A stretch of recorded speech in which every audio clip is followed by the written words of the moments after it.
Hi everybody, really quick, I just wanted to show you how to take your stretched paper off of your board, and for those of you who didn't see the paper get stretched in class last week, a quick demo on how to do it. It's really easy, and this is going to change your painting practice and the way that your paper behaves when you paint. So I have a paper here that I stretched, which I want to point out, it has a slight bend or bubble in the middle. And I did that on purpose, the way that I stretched it, to show you kind of one of the pitfalls. You can see it at an angle at the light, in the light. But the reason why it buckled like that is because I didn't put enough staples on my long edge. I only put 3. And this one, I mean, is 4, but I got too close to the edge of my paper, which I'll show you that in a minute. But you want to make sure that on your short edge you have a minimum of 3 staples, and then on your long edge a minimum of 5. You don't want too many staples because it's a pain to take them out, as I'll show you right now. You want a screwdriver, just a regular screwdriver is fine. This one has probably been handed down over generations, and I use it in the studio. So what I'm doing is I'm wiggling my screwdriver. This is a flathead screwdriver, of course. I'm wiggling that underneath each staple carefully. You don't want to scrape your paper. And then wiggling the head of the screwdriver to get the staples out. You can go under the paper sometimes to get your staples out. Sorry, I don't make a lot of video content, so hopefully this comes out okay. You could go under your paper. Sometimes it works out, sometimes it doesn't. But you just have to be careful as you take them out because paper is so fragile. So I'm going under the paper on this side to show you how that works.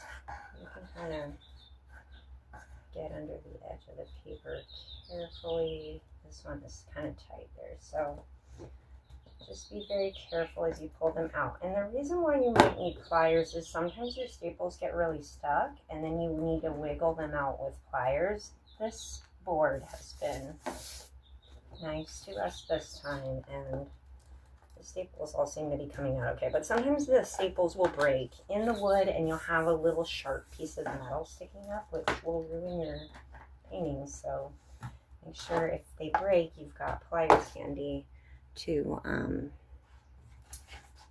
pull those little remnants out. Okay. Ooh, scraped it. Gotta be so gentle.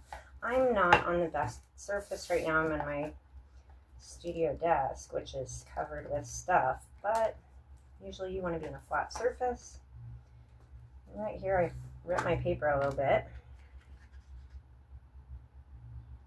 So make sure if you're going to do a painting that you want the edges preserved and you want it to be nice, that you're using some tape around the edges to give you a little more cushion when it comes to taking your staples out.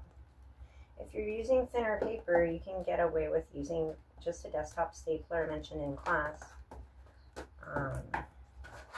You really have to just kind of feel it out. Okay, so this is just a stretched paper. I haven't done anything to it, but I just wanted to take that one off so that I could show you how to put one on.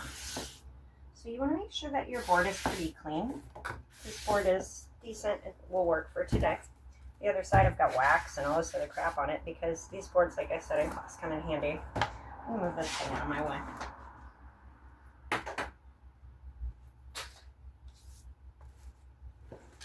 I get my surface a little more uniform. Okay.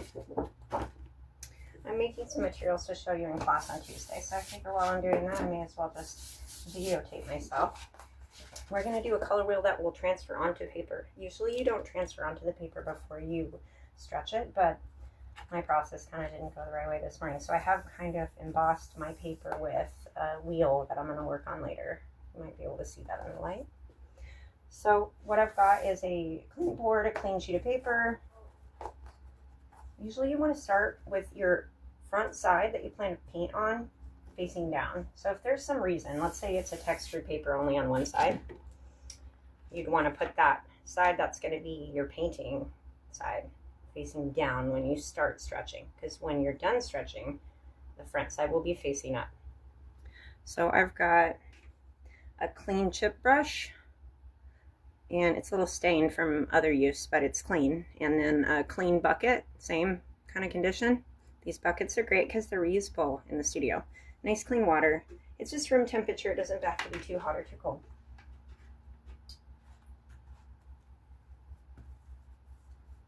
And then I'm taking the water and I'm brushing it over the whole surface of the back of the paper.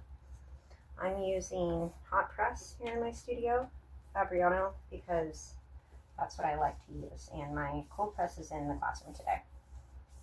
So as you can see, I'm going back and forth.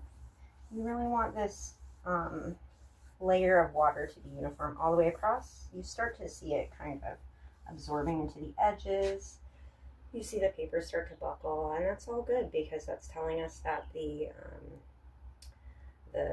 substance within the paper, the sizing, and also the external sizing is starting to kind of melt a little bit. You don't need to spend that long. I'm just kind of talking and showing you that, but just carefully flip it over. Make sure your hands are clean when you do this. Get down nice and flat. Don't worry about pressing it down so much because you're going to kind of plaster it down with the water. And you don't want to touch your paper that much. The more you touch your paper, the more crap you get all over it. So you want to keep your paper nice and clean, especially at this point, because when you create a uniform kind of puddle of water across the surface, everything that's in that puddle starts to be suspended inside, and it gets all over your paper, which is how pigment works too. So we'll learn more about the puddle later. But as you can see, it's starting to kind of get plastered down, and then the edges are starting to buckle a little bit. So I know for some of you who have already tried this process at home, you might have gotten scared at this point, thought, I'm not doing it right, oh no. Or maybe halfway through you see it's buckling really bad and you go, oh, I messed up. Don't worry, it's gonna be fine. So make sure my video's still running, good. I've got a dual multi-tacker that is cool for at home. It has a lot of different settings, so I can use it for my watercolor practice, and then I can use it for making canvases too. So you see a little bubble right here. I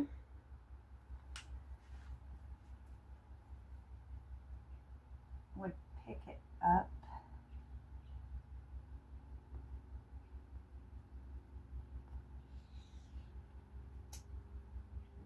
and carefully reset it before you staple. If you're working with larger pieces of paper or really thick thicknesses, some paper experts suggest soaking your water in a kind of flat bucket for 5 minutes. But smaller paper like this, it's fine to just plaster it on. Now, as you see these bubbles start to form, don't worry, don't try to flatten them out too much. This is a normal part of the process.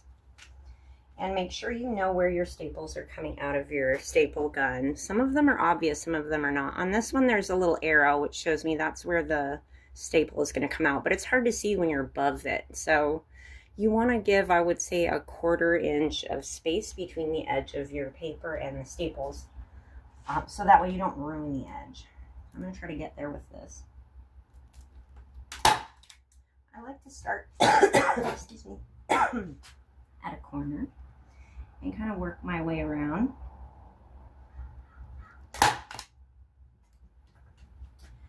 When you staple, make sure you're not accidentally going like this with the whole staple gun on the surface of the paper, because it will mess it up.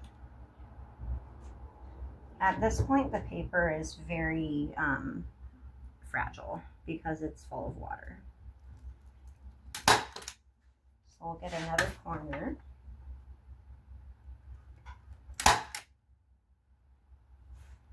You'll see the pressure of the staple gun sometimes leaves an imprint on the paper.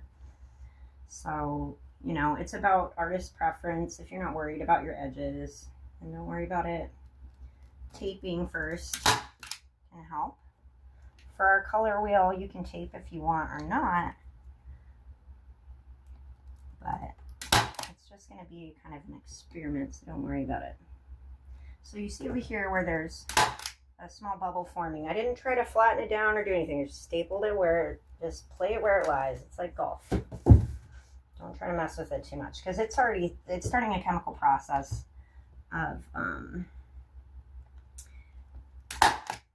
eating up the sizing. So you have to kind of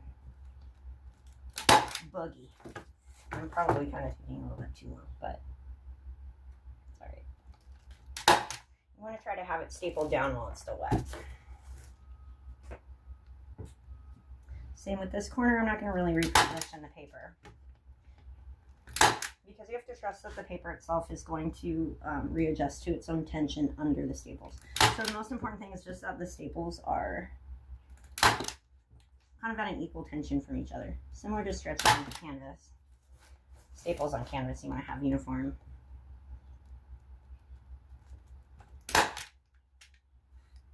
Okay, so I've got 3 this way, I've got 5 this way. These are a little uneven. We'll see what happens with this bubble. I'm going to go put it in the sun and then I'll use it during class. So I hope this helps.